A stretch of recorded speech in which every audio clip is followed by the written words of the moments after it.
Welcome to the biggest overkills in anime. Going back to my roots, talking about things that I love, and it's never felt better. I asked you guys on Twitter to send me the biggest overkill moments in anime, where the character just goes ham and goes way harder than he needed to, and you guys didn't disappoint. And then some of you did disappoint and were like, oh, that hentai where they stopped time and then all the girls got.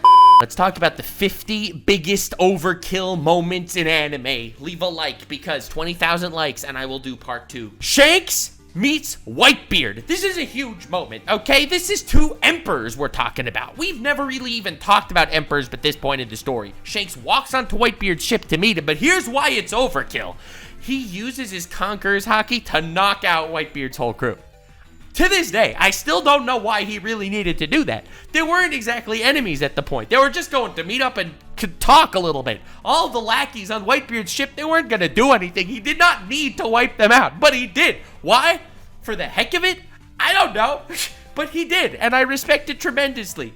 Next overkill moment, I'm talking about Assassination Classroom. Kuro Sensei's this dude who's incredibly fast. He can go 20 times the speed of sound, he can regenerate, he has every power in the book, and he threatens the government that he'll destroy the planet if he doesn't teach a school class in high school. Listen, it's a plot that can only exist in anime, but no one's complaining because it was amazing. He blew up 70% of the moon to get his point across.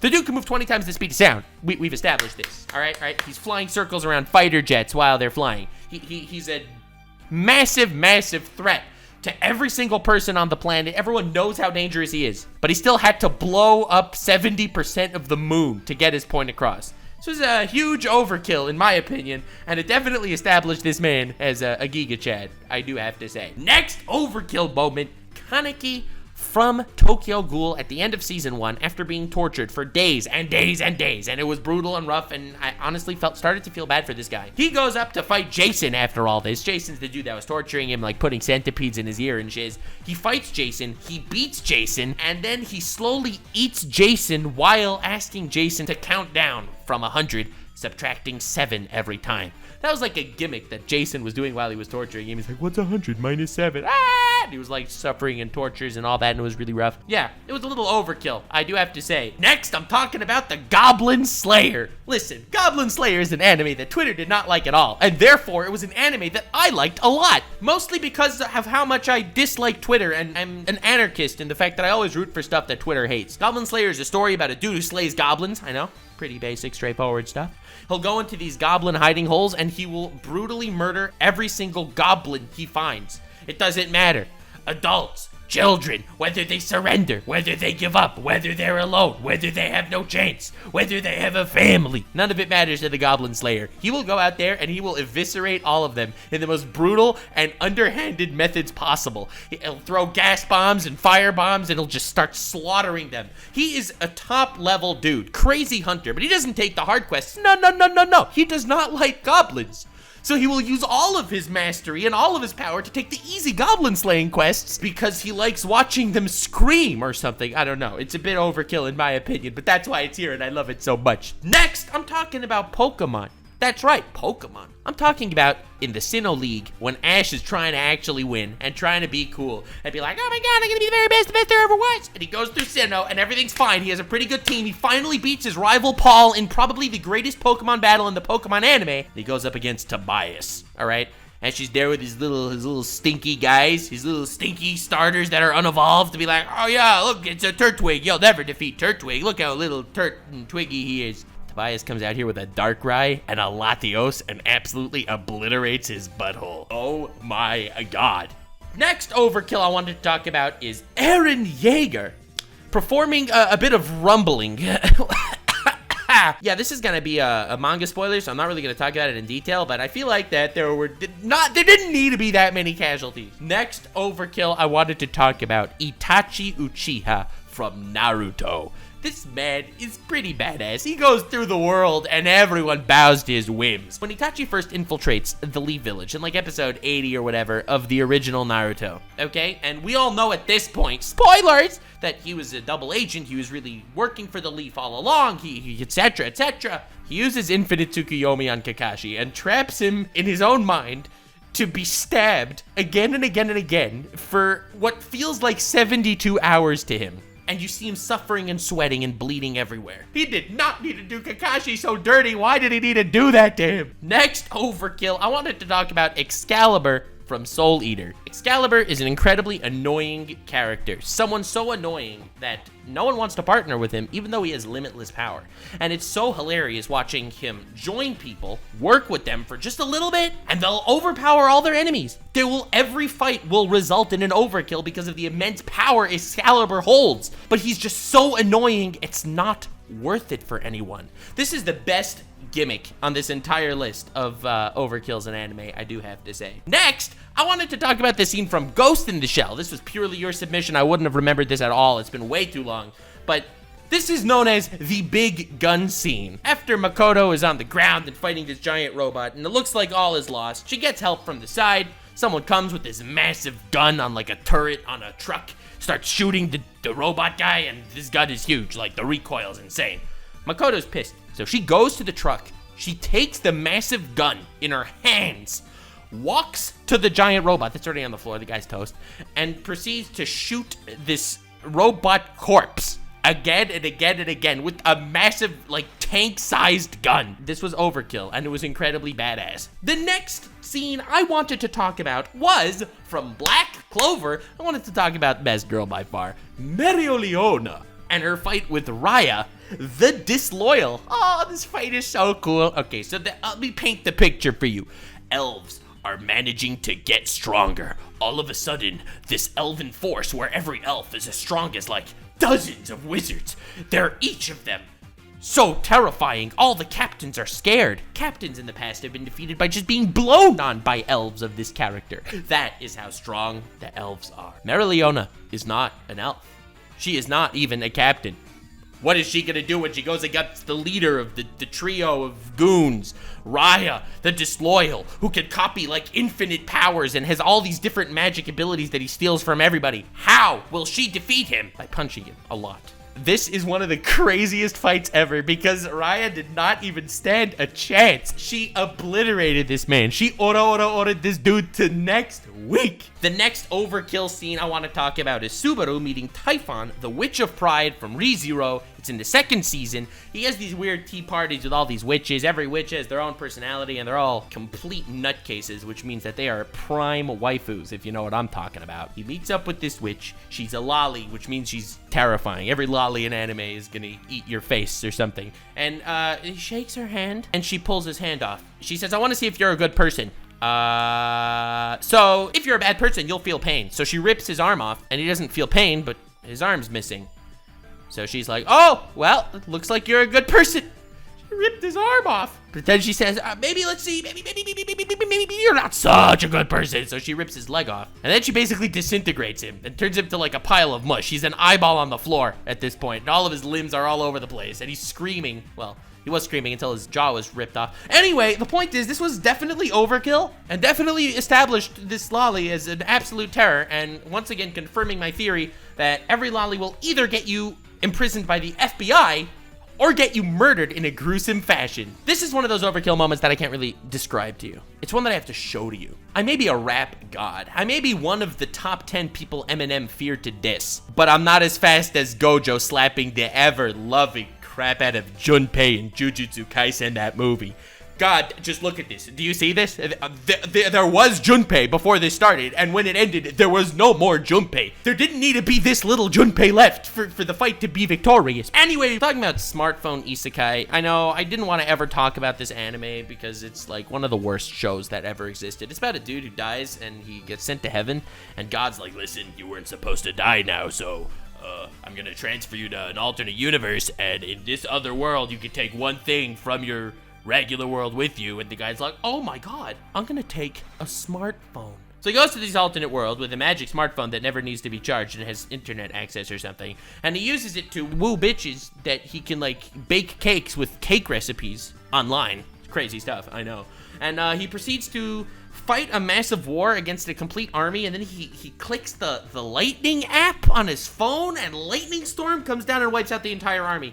Look, I'm not gonna say it was good, but I am gonna say it was overkill. Now, I have an extremely similar scene that I want to tell you about, except it's great, and it's Rimuru, the slime from the Slime Isekai anime, doing basically the same thing, except in extreme badass fashion, raining down little slime needle arrow thingies on an entire city, and an entire army gets wiped out. Anyway, we move on to another protagonist that is sort of an isekai because he came from the past. I'm talking about Gilgamesh from Fate. No, Gilgamesh is the protagonist of Fate Stay Night. A lot of people like to say that Shiro is the main character of Fate Stay Night. They're all wrong. The main character of Fate Stay Night is Gilgamesh. I've seen him laugh, and I will pledge my allegiance to this man for life. The amount of charisma that comes out of his laughter alone is unbelievable. The fact that he has masters from the Grail War summon him, and then they call him master, is a huge flex. But the overkill moment I wanted to talk about is him fighting Hercules. And the reason why I'm bringing this one up specifically from Fate Stay Night Unlimited Blade Works is because Hercules has a power that he has 7 lives. You have to kill him 7 times. Someone in the chat's gonna correct me and say it was more than 7 lives, but it really does not matter, because originally all the hard work that Shiro does with Saber, they managed to take 1 life off Berserker Hercules, and it's like, oh my god, he's impossible. How are they ever gonna defeat him? Because they have to kill him another like 5 times. Gilgamesh kills him all the times in 1 shot. I know that kind of seems like a bit of a retcon. It kind of seems like, well, that's not really killing him, but he hails weapons on him so that he keeps killing him, and he just gets back up and kills him again instantly. The next scene I wanted to talk about was from Irregular at Magic High School. Now, you might be thinking I'm talking about the very famous gif of him flying next to some enemy dude and snapping next to his ear, and then the snap destroys his eardrums and makes him lose the fight, which was definitely a big flex, but not the overkill I'm talking about. At the end of season 1, he has a gun. And he doesn't actually need to even point it at the enemy, he just pulls the trigger, and he takes out an entire fleet of ships. Now, to establish what I'm talking about, they were building up this threat of this massive fleet of ships invading for a while.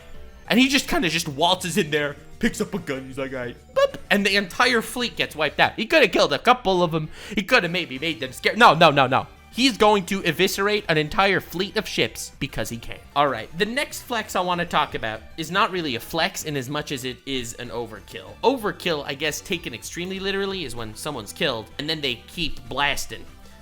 This would be you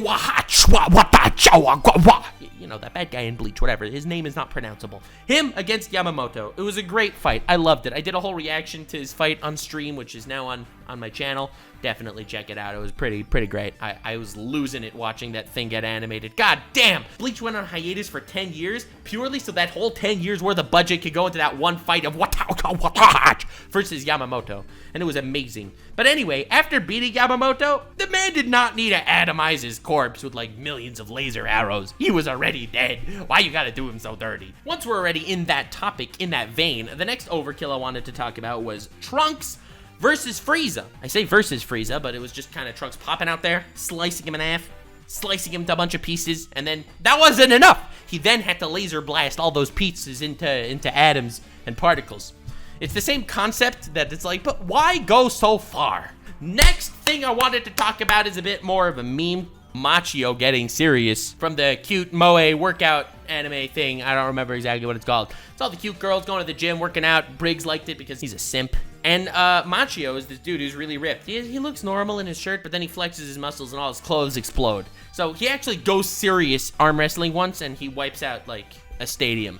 I remember seeing that clip. I didn't get this far in the anime, but I definitely do think it was overkill. Next clip I wanted to talk about was from Yu-Gi-Oh! GX, Zane Truesdale's final battle against Evil Jesse Anderson. I know it's almost like the Marvel gimmick where every single time they have a hero and they need to do a sequel, they're like, I don't know. Who should I make the bad guy for the sequel? I don't know. Maybe Ant-Man should fight evil Ant-Man. Here we got Evil Jesse Anderson versus Zane, and it was pretty epic.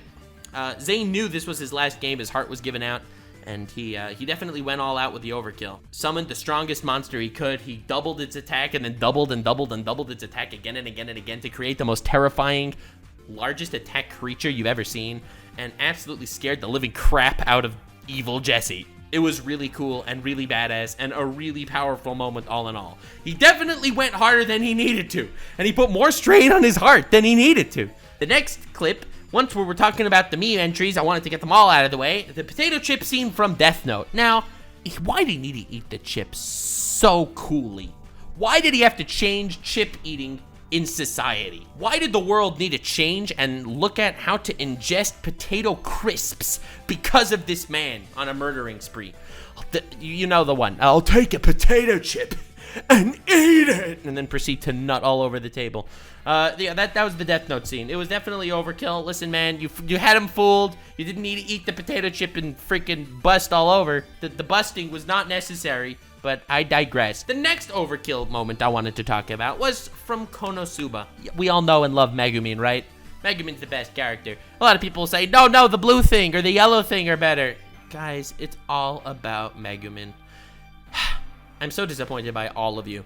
And then all of you are gonna say, hey, she's a lolly. Not for lewd purposes, just because she's awesome. And she put all of her powers into just one explosion spell because she likes blowing crap up.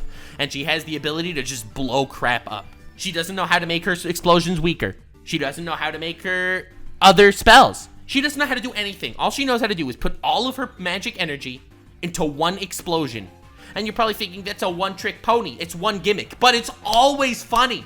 Every single time. And she loves doing it so much. It's the isekai equivalent of nutting. She'll go to this abandoned castle just so she can blow up this abandoned castle. It's abandoned, but she will launch this insane, massive explosion on the abandoned castle and blow the ever-loving crap out of it. Oh, no, I'm not done. So she does that day after day after day after day. Eventually, this evil demon knight guy, who's some general of the demon emperor, he shows up and he's like, all right, guys, listen, let me explain something to you. I was outposted here, but someone keeps raining down explosions at my castle every day, and I don't, it's driving me crazy, please. Anything but that. Stop it, please. And it's beautiful. I love it so much. The overkill paid off. And every single explosion that she does is so beautiful.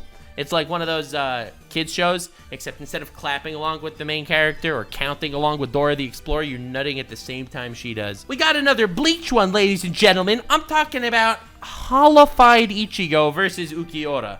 Ukiura is one of my favorite characters in Bleach. What a cool character. I'm gonna make a No One Understands Ukiura video at some point because he is such a dope character. Yeah, he was done really dirty by Hollow Ichigo. Like, I'm not gonna lie, the level of overkill here is unlike anything we've seen before on this list.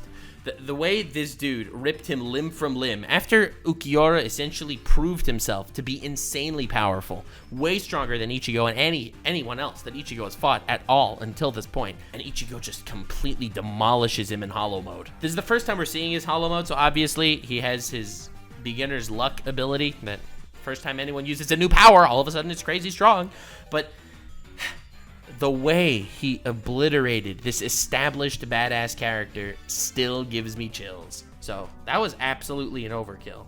Next, we got Reiner Lute from a show that potentially has the best name of any anime of all time, Legend of the Legendary Heroes. And Reiner Lute has this crazy power. It's an eyeball power called the Alpha Stigma. And if he uses the Alpha Stigma, he is known as incredibly dangerous to everyone around him. Now, I don't want to actually spoil anything that goes on because it was a pretty good anime. I'm not going to say it was amazing or legendary, but Legend of the Legendary Heroes was pretty good. Reiner Lute loses control over his little Alpha Sigma thingy and wipes out an army in the most brutal way possible. The crazy thing is, Reiner Lute's a nice guy. He's like this nice, chill dude. Everything's gonna work out. And he goes around and he makes jokes. And then he loses control and wipes out an army. Yeah, I think we're seeing a trend here. It was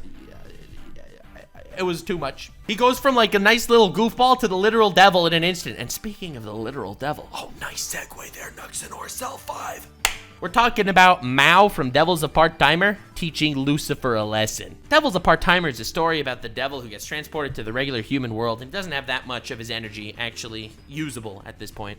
And in this human world, he gets a job at McDonald's. It's very funny. It's actually pronounced McRonald's to avoid copyright. I understand avoiding copyright. In fact, this video probably won't be around for very long because of copyright. Anyway, Lucifer shows up, about to destroy him, and he's extremely powerful, and he's like, ha, you don't have much of your powers left. You're not going to be able to defeat me. And then he makes an explosion so big you can see it from outer space and turns Lucifer into a pile of bones.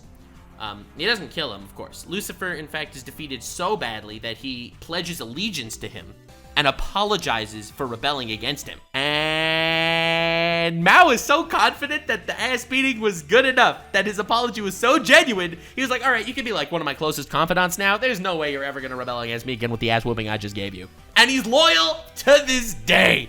Wow, now that is an overkill, and it was just great. I loved it so much. The next overkill I wanted to talk about was Luffy punching a douchebag. I know, it's beautiful, and you already know what I'm talking about. I'm talking about Luffy punching a celestial dragon in One Piece. Celestial dragons, they are this very high-level race people. They are the ones that control everyone. They're these very pompous pricks that think they own the world.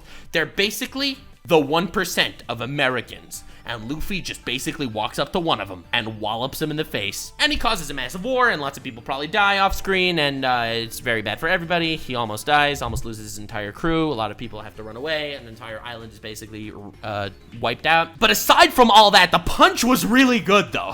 Listen, consequences aren't Luffy's forte, but the punch was fire. Anyway, we keep going. We have Saitama versus literally anyone in the series. You're probably wondering why it's not higher, and that's purely just because it's not really overkill if he can't control it.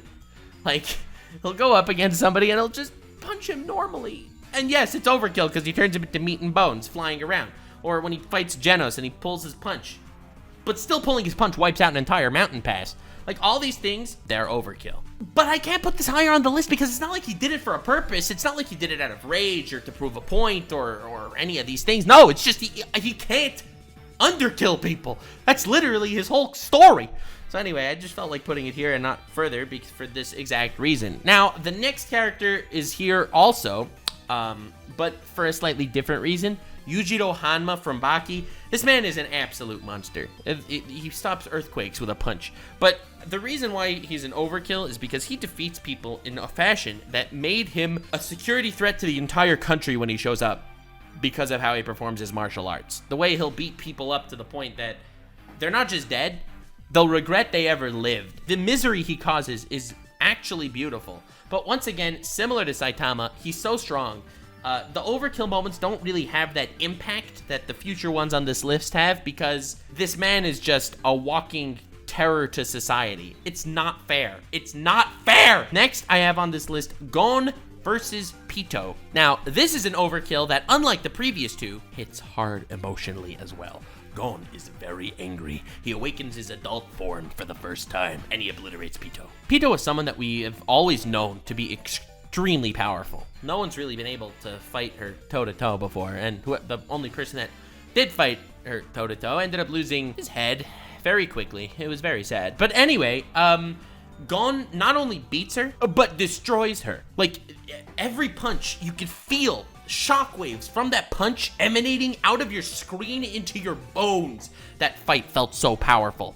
Every impact, every kick, just ragdolled her to the point that you forgot you were watching a boy grow up and you thought you were watching Obama call drone strikes on civilians. Next, I want to talk about the God of Destruction. No, not talking about Obama anymore. I am talking about Beerus from Dragon Ball Super. Now, he's done a couple things, wiped out some planets, but I think his introduction was really funny. When he first shows up and he like snaps and destroys exactly half a planet. I thought that was very funny. The fact that he wipes out half the planet as an act of mercy, and then he just gets pissed off and wipes out the other half the planet, it's just very funny.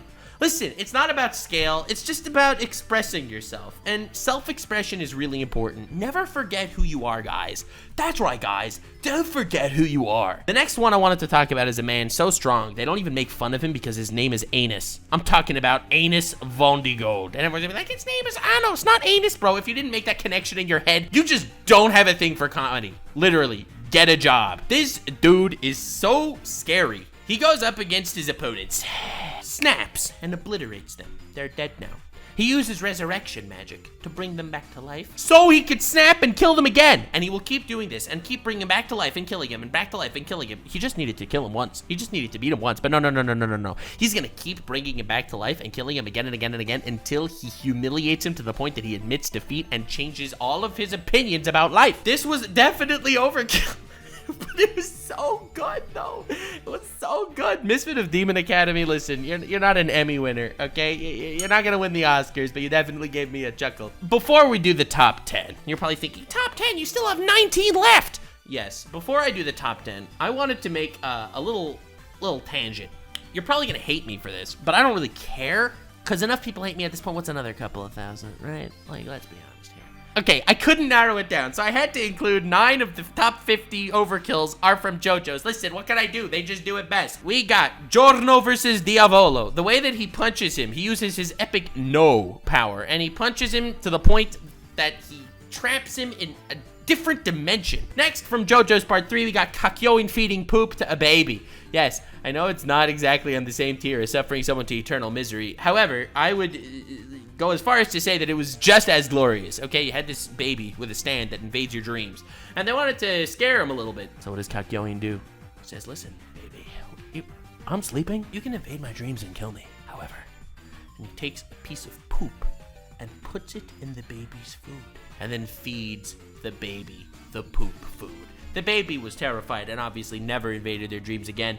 Listen, JoJo can only exist in the world of JoJo, but we're gonna keep going up. Now, in part 5, we have this epic scene here of the whole gang beating up a civilian. Yeah, this dude's a bit of a dickwad, and they're like, hey, baby, he's a stand user. And they all just beat the ever-loving crap out of him. He's just a regular civilian. You never see him again. It means absolutely nothing to the plot, but the scene is so iconic, it became a meme. Again, from part 5, Giorno's 7-page Muda. I'm sure you've heard this before. The 7-page Muda, having no idea exactly what we're talking about. Well, imagine an attack where you're punching someone, and every 100 times or so, your stand punches the guy.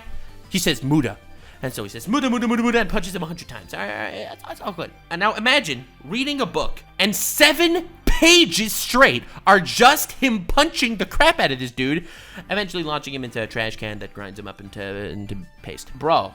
Overkill. In part 3, there was this dude who had the stand also, and he was hiding while his stand was doing all the fighting. He's hiding underground, and he has this little pipe sticking out of the underground so he could breathe. Here you got Avdol and Polnareff. They find the pipe. Polnareff is like, all right, now I'm gonna kill him. I'm gonna dig him up, I'm gonna kill him, and that'll be it. Avdol's like, no, my friend. What better way to bond than to take a piss together? And they piss in his air pipe so he chokes on their urine. Overkill. Okay, listen, I'm just getting started. The next JoJo scene I wanted to talk about, part 3 again, it was Jotaro versus Steely Dan. Steely Dan's this dude. I don't want to explain what his power does because it's just gonna be too confusing. But basically, Jotaro's pissed at him and also hits him with the equivalent of a 7-page Muda, except after doing that, he launches him into a building and then writes him a receipt for how badly he got his ass whooped and gives him the receipt. Listen, overkill. Also, they just needed to punch him once, but no. Next overkill I wanted to talk about was the JoJo torture dance. Listen, there's this dude, and they were torturing him to get information out of him. So they take him, they unzip his head from his body. Listen, and his head is still alive and his body's alive through this interdimensional Dullahan thingy, whatever. I don't want to explain it all to you, okay? JoJo's complicated, all right? JoJo's too complicated for you mere mortals. They put a fishing line through his eyelid and tie him to the side of a boat to watch while they put a magnifying glass by the sun to slowly burn his eyeball while all the people there are just dancing to wacky music. And they're all making the same dance moves and they're dancing for... This is a 60-second animation stint, the JoJo torture dance. It's so beautiful, and definitely overkill. Oh my god. The next JoJo scene I wanted to talk about was Angelo from JoJo's Part 4. So after they beat Angelo, he's this serial killer rapist dude, not a good fellow, obviously. And they finally kill him, they beat him. And instead of putting him in jail, incapacitating him, killing him even, they change his biology and turn him into a living rock so that he can live for eternity in complete suffering and solitude, just watching the events of the town of Morio go by before his eyes, because that's all he could do. The rest of him is just stone. And he'll just sit there for eternity watching the world go by. And every time throughout the entire season, the main character walks by that stone, he says, yo, Angelo. Dude, overkill. Come on, man. Just put the man out of... No, not putting him out of his misery. No. And now, finally, I wanted to wrap things up with the JoJo ranting. This one really should be in the top 10. I just kind of wanted to put all the JoJo ones together just for the sake of it. And I almost want to put a legacy ban on Dio. I can't put him at the top of every list, man. Like, this is insane. Dio kills Jonathan's dog. No, that wasn't overkill. No. He put the dog in a box and put it in a furnace and let someone else light the furnace because it's a furnace. You light it. And it killed the dog. Then, this is after kicking the dog, he then beats up Jonathan and kisses his fiance in front of him, making him watch. And, dude, you can just keep going with the Dio shenanigans, so I'm just gonna stick to part 1 alone. Dio straight up takes a mother and her baby, turns the mother into a zombie, and then commands the mother to eat her own baby alive. Dude, what? Alrighty, we finally made it to the top 10. We passed the JoJo's Epic 9. We passed the other amazing overkills. Let's just keep running through him. Next, Mustang versus Envy. He is upset at Envy for killing his friend. So what does he do? He will rain fire and hell and brimstone upon Envy until Envy is suffering, squealing, crying, regenerating, burning again, until Envy eventually takes his own life due to the suffering imposed by Mustang. Next overkill, I got Madara up against the Alliance. For those of you that don't know, there was this massive war towards the end of Naruto. You got thousands of ninjas banded together. Madara drops in, beats thousands of ninjas in hand-to-hand combat. He doesn't use any of his jutsu, no. He just punches them, thousands of them. Can you even imagine someone winning hand-to-hand combat with 1,000 people? Like, what? Then the 5 Kage run at him, and he's like, oh, sick, cool, yeah, cool, yeah, dope. He drops a meteor on them. They use everything they have to stop the meteor. He's like, cool, yeah, cool, yeah, nice, cool, yeah. Then he drops another meteor on them. It's like he could just keep going. And he does. He's like, all right, you guys are all pretty epic, so I'm going to make 20 clones, and I'm going to have each of those clones also use Susanoo, and then all of those... He obliterates them. He did not need to go as hard as he did. Next, bro, we're just talking about the big three at this point. I got a Bleach clip. You already talked about Watachi versus Yamamoto. Who are you gonna talk about now? Slightly lesser known characters. Kurotsuchi versus Yolaburo Grants in the Wako Mundo arc. It's actually kind of nutty how impactful this scene was to me. I remember watching it for the first time like years and years ago, and it only gets more and more overkill and badass as time goes on. Here you got this dude, Kurotsuchi, who fights against this Espada guy and stabs him and kills him. All right, it's all pretty basic, but he poisons him first so that he feels himself dying over what feels to him to be 1,000 years. You're probably wondering why did he do that. He just needed to kill him. I have no idea why he needed to do that. Maybe to slow his reflexes down because he feels like he's experiencing every second over 1,000 years. Maybe that's why he originally did it, but I think it was just for the sake of the overkill, that he could feel himself die and lose for 1,000 years. Like, humiliate him on top of torture him to death. Oh my god, dude, it is just brutal out here. The next overkill I wanted to talk about was from Eminence in Shadow. It's a new anime, and the reason why it's so high on the list is because this was probably the highest requested entry on my Twitter thread, so follow me on Twitter for more of that jazz. But anyway, in Eminence in Shadow, the main character is saving this princess who is captured. So how does he do that? He's up against this dude, Zenon, who's not nearly as strong as he is. Maybe he'll just beat him in a sword fight, cut his head off, and get it over with, I guess, right? It's just simple. Your goal is saving the princess. You just go there, you kill him with the sword, you save the princess. Easy peasy, lemon squeezy. No, he drops a nuclear bomb on him in point blank range. I'm not exaggerating. He literally does that. Like, you think I'm like, dude, no, nuclear bomb is a metaphor for really powerful attack. No! He drops an atomic bomb on him in point blank range. Anyway, the next scene that I have is from Hellsing Ultimate. We're talking about Alucard. Yes, I like when he shows up in middle of the army. All right, you got the fascist KKK white supremacist Christians on one side against the zombie Nazi World War II fanatics on the other side. It's a rough day out here to be a centrist, okay? you got the entire political spectrum of Twitter out here fighting in a massive war to wipe out the country. Alucard shows up, taunts both armies so much that he individually is now both of their prime enemy. First of all, that is hilarious, and second of all, he summons the entirety of Hell to kill them. Yeah, he brings Hell up, so Hell fights these armies and wipes them both out. Anyway, ladies and gentlemen, we've made it to the top 5, the 5 biggest overkills in anime. And even if you disagree with my choices, I don't care even a little, because we're talking about Chainsaw Man. Slight spoilers, putting it out there, spoilers. At some point, they fight against the Eternity Devil. The Eternity Devil has lots of crazy powers that, let's be honest, don't even make sense within the scope of the Chainsaw Man world, but we don't care. We watch Chainsaw Man because it's awesome, okay? It's awesome. So Denji fights this dude for 3 days straight, and he's slicing him to bits for 3 days straight until the Eternity Devil, this crazy, powerful, S-class, nutso, wacko, powerful devil dude, is like, you know what, dude, here's my heart. I'm giving it to you now. I'm immortal, but I could let you kill me, and I am doing that, so you can make this end, please. And well, he does. But it was one of the biggest overkills in anime, and it would be really unfair for me not to mention the fact that this dude fought eternity and brought it to heel. Just saying. Next, Escanor versus everyone he fights ever. All right? He fights Estarossa, he drops the sun on him. He fights Galand, he turns Galand into stone by Galand fearing him so much.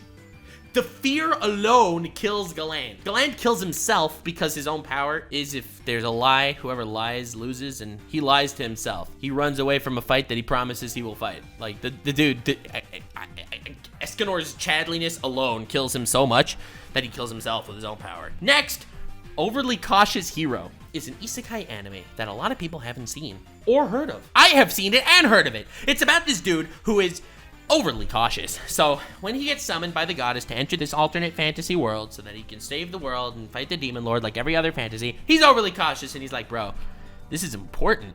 I'm not just gonna go in there at level 1 and start at the starting town. No. So he does 1,000,000 push-ups and sit-ups. He gets himself to level 100 before even entering the starting town. And he walks in, and he's overly cautious, remember? So he sees a slime, you know, the weakest enemy that even the guy that is level 0, that guy could beat the slime. But he sees the slime.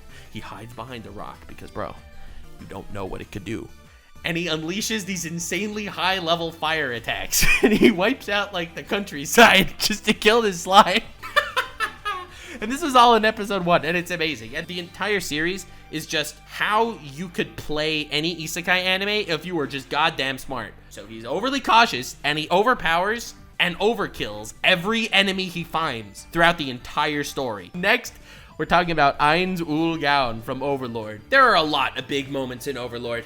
A lot, I would go as far as to say. In fact, I did say that. But none are as big of an overkill moment as when Ainz Ooal Gown is up against an army of 100,000 people and uses half of them as sacrifices to summon these massive dark goat dog monsters with 1,000 mouths that look like they come out of Junji Ito's nightmares, so that those 6 dog goat monsters can eat and trample and destroy the other half of the army. The whole scene is like 3 minutes, and it's like it's the scariest thing you'll ever see. Then he just takes his mask off, and he's like, oh yes, look at his eye, the actual crazy undead lord Ainz Ooal Gown. Now clap for me! And then everyone who's sitting there in absolute terror, they're just like, oh okay, I'll clap for you. And finally, the #1 biggest overkill scene in the history of anime, in my opinion, and yes, nostalgia plays a part, and yes, that is totally valid because this is my list and I can do whatever I want, so self-expression is important, remember guys, live your best life, you do you, all that jazz. Leave a like on this video, subscribe, let me know if you want me to do another one kind of like this with different theme, because this was a lot of fun. Yugi, from Yu-Gi-Oh! Fighting Weevil. You know, the legendary Duro Monstacado scene. Yeah, that one. I've looked through this entire list. So many amazing scenes, and none of them have that visceral reaction in me that the Yugi scene against Weevil. He's angry, he's up against Weevil, he uses this card that lets him attack every time he reveals a normal monster from the top of his deck. As we know, Yugi cheats in all his duels and he stacks his deck to always have the cards he needs, so he has a whole bunch of normal monsters at the top. So, Duro Monstacado. And then his monster attacks Weevil once again. And of course, since this is a card game with shadow magic involved, every time the guy actually gets hit by a monster card, it's like they actually get hit in real life. It was the Sword Art Online before Sword Art Online was a thing. If you die in the game, you die in real life kind of vibe, times 10. And so he's out there, and he keeps hitting him. His life points are already 0, but he can keep attacking because he keeps revealing monster card after monster card. And you see him, this is therapy, okay? Watching Yugi torment this very short, pathetic man is therapy. So ladies and gentlemen, get therapy if you need it. Beat up your enemies and overkill them because it feels good. That is the moral lesson from this video. If anyone treats you badly, if you ever want to take revenge on someone, or if you just want to vent your frustrations, just take it out on someone you don't like. That's the moral here. So thank you so much for watching. Do not take any of the advice I gave in this video. Have yourself the most wonderful evening. Leave likes and subscribe. These are the 50 biggest overkills in anime. Let me know if you want me to do the 50 biggest massacres in anime next. Look, it's your call. I don't know if they're gonna do more of these. It depends if this video does well. Listen, this is not a charity. I just make videos because I like to. That's what I do. I'm like One Punch Man. I'm the hero for fun, but I make videos. Bye, guys. Love ya.